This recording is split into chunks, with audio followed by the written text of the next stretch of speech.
Vedi, questo è il ricordo più bello che ho di mio nonno che non c'è più. È il suo cagnolino. Lui stava sempre i pomeriggi fuori col cagnetto, a Camilla. E col passo la carezzo, non so, rievoca qualche ricordo. Cos'è per casa?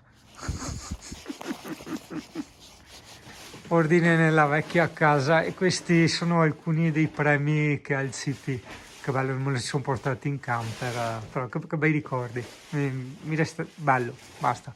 Ecco, fa un fiat triste perché per quasi preparare la tomba prima del tempo, però no, vabbè, dai, l'angolo CP ci sta. I miei ricordi di infanzia, le carrettine della mia prima R1, i vari pezzi là che erano rimasti. I ricordi ora cosa ho trovato? Il mio primo posto di lavoro, Sport in Casabianca a Jesolo, una volta io qua facevo il barman, che figata. I miei disegni quando ero alle superiori, sì, perché qua mentre ascoltavo le lezioni io facevo tutti i miei bei disegnetti, esatto.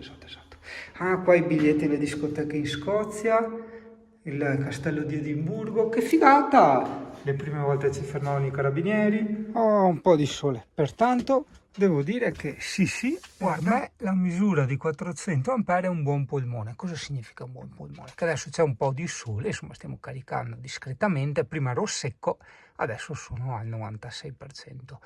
Se avessi avuto metà batterie, segui la logica, non è che voglio dire 400 va bene, 200 non va bene, ti sto spiegando la logica.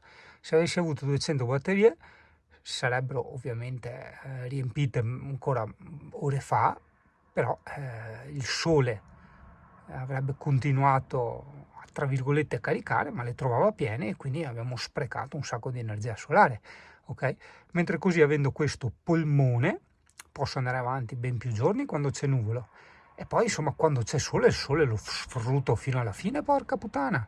Notavo una cosa, allora, cose piacevoli barra divertenti per me di lavoro, ok? Cose importantissime e piacevolissime, sono due ripiani di cose piacevoli, però anche in un angolo, vedi, sono un po' la storia dello yin e lo yang, un po' di cose un po' brutte, stupide, false, che però mi servono a fare i soldini per prendere le cose belle e vivere le cose belle. Quindi un po' di sacrificio per vivere anche le cose belle.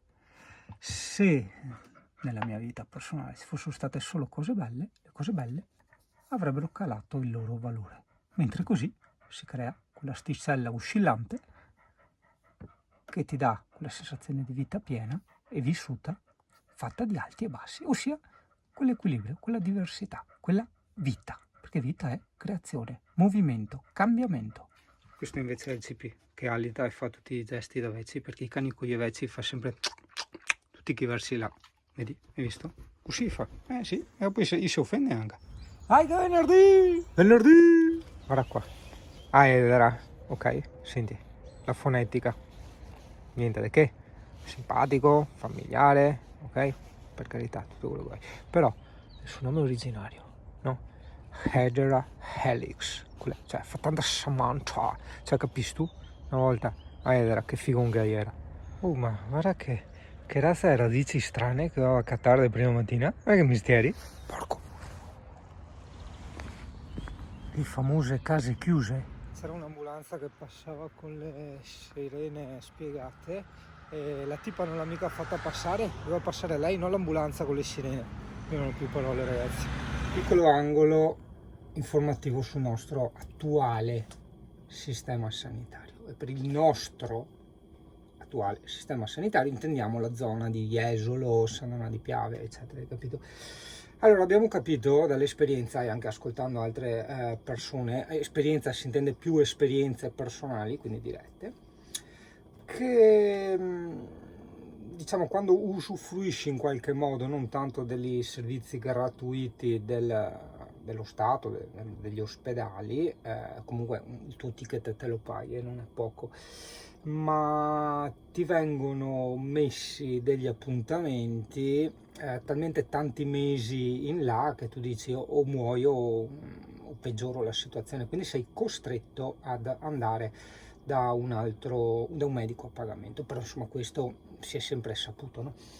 La novità invece ci ha lasciato un po' perplessi, perché veramente la stiamo notando in tanti, è che quando vai a fare una visita, cioè che riesci ad arrivare a fare questa visita eh, pagando il ticket, questi medici ti visitano malissimo, cioè proprio molto approssimativamente, molto velocemente, hai capito? È più il tempo che stanno lì a scrivere i tuoi dati anagrafici nel computer più che il problema o altro, hai capito?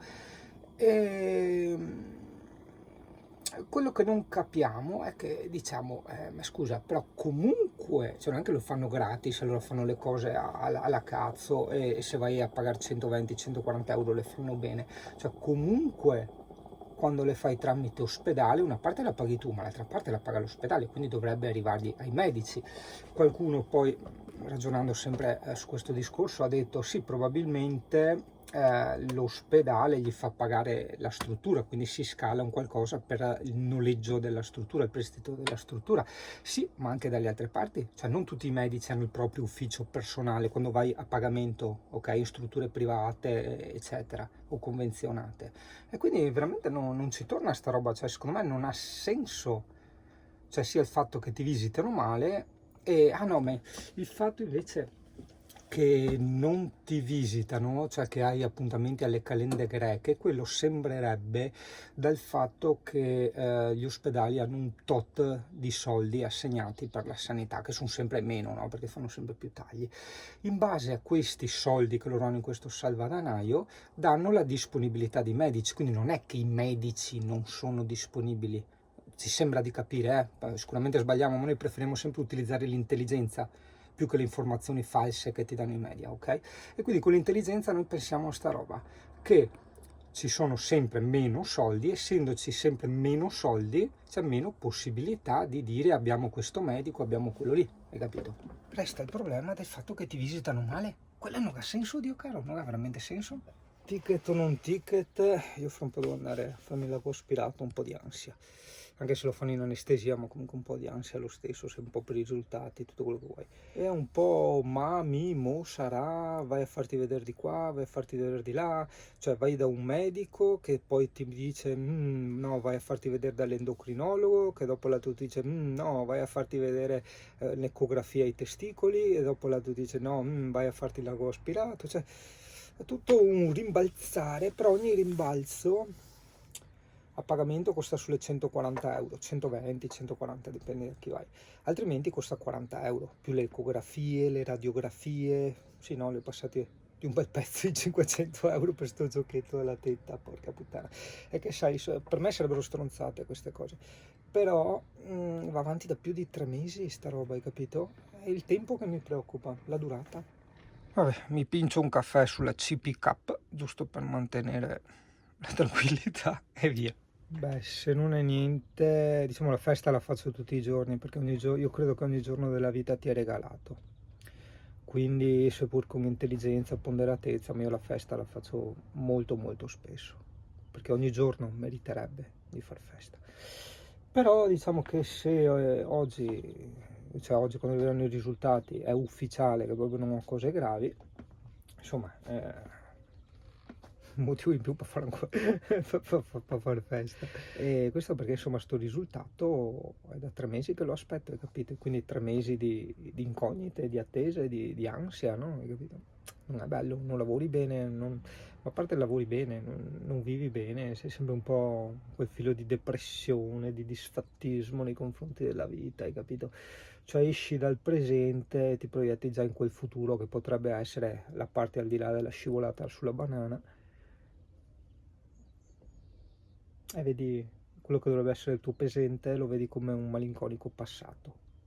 Ho avuto amici e parenti che ci stanno anche ascoltando sicuramente, che hanno avuto cose ben più gravi della mia, anche se vabbè non si sa cosa, ma voglio dire che hanno già passato cose gravi. E a volte mi sento un po' irrispettoso a parlare di spesso magari di sta cosa, quando magari loro non ne parlano, però io credo che sia un modo mio di vivere le cose, perché ognuno vive a modo suo le esperienze e pertanto ognuno gli dà il peso diverso rispetto agli altri, ok? Io probabilmente in queste cose do un peso esagerato, insomma in fondo Io con la morte ho sempre avuto un rapporto, fino a quando avevo 15 anni, un rapporto stretto, non tanto perché mi mancavano le persone, ma perché iniziavo a vivere la vita in correlazione con la morte, cioè a pensarla affiancata alla morte. E pertanto, grazie a questa equiparazione, no? Diciamo, questo vivere con lo specchietto che guardava dietro la morte, che ti seguiva, no? Ho fatto tante cose, sono andato a vivere in Scozia, andavo a lavorare all'estero e ma quelle vabbè sono anche cazzate, o mi buttavo quando mi piacevano certe ragazze, tante cose, non avevo paura di fare, di provare, di sperimentare, di andare su... Niente, ho vissuto veramente bene, grazie a questo specchietto che guardava cosa può esserci dietro. Poi il mio terrore è anche ipotesi, perché sai, le vedo sempre in nero in modo tale da pararmi in anticipo, cioè metto le mani avanti in modo tale da cadere sempre giusto, no? E anche se a volte le mani avanti le metti ma non sai come cadere correttamente. Tipo, io penso, se adesso mi bucano, metti che è un qualcosa di grave, tocchi un ferro, per carità di Dio, e dopo andrebbe operato e non hanno posti per operarmi, robe del genere, intanto magari sta roba che è stata bucata corre, si espande, va da altre parti, cioè capisci? Io non mi fido degli altri, io non mi sono mai fidato degli altri, né in qualsiasi cosa. E direi che più o meno un 60-70% delle volte questo mio non fidarmi degli altri si è rivelato una cosa pacificamente sacrosanta, perché anche per il lavoro, cioè io do per scontato che un cliente si dimentica, che non capisce, che qua e che là, e quindi quando succede non è che mi incazzo, ce lo davo già per scontato, quindi io do anche per scontato che nel sistema sanitario purtroppo ci sono molti incompetenti. Ci sono stati dei certi medici che mi hanno detto delle cose e quando le ho riportate agli altri medici questi non ci hanno creduto minimamente, mi hanno detto no, ripetimelo, gliel'ho ripetuto 5 volte, ho detto guardate che sono sicuro che ha detto così, cioè non è che me le invento le cose e loro non ci credono, quindi è ovvio che uno dopo vive con l'ansia, no? Così in mezzo a ste robe. Va bene, dai, via, ciao.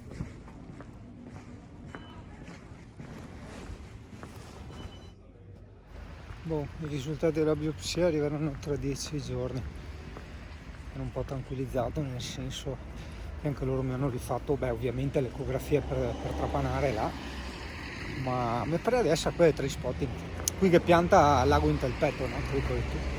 Comunque hanno detto guarda che non sembra lo scenario, le cose di una cosa brutta mentre guardavano l'ecografia, ma è una cosa, quella ginecomastia là che mi avevano già diagnosticato. Io ho detto ma mi preoccupa il tempo, non tanto la cosa, perché sai a 3 mesi mi fanno ma quello durano, se magari anche qualcun altro mi diceva quello durano, stavo anche più tranquillo, capito? Comunque vabbè, aspettiamo questi risultati. Il carrozzone va avanti da sé, con le regine, i suoi fanti, i suoi re. Ridi buffone per scaramanzia, così la morte va via. Musica, gente, cantate che poi uno alla volta si scende anche noi. Sotto a chi tocca in doppio petto blu, una mattina sei sceso anche tu. Bella la vita che se ne va, un fiore, un cielo, la tua ricca povertà, il pane caldo, la tua poesia, tu che stringevi la tua mano nella mia.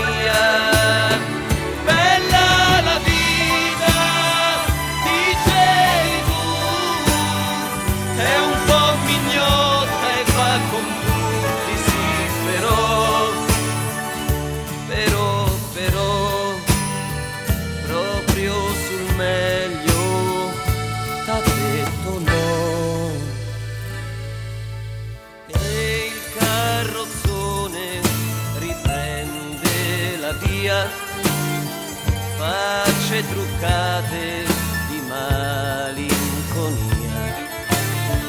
Tempo per piangere no, non ce n'è, tutto continua anche senza di te.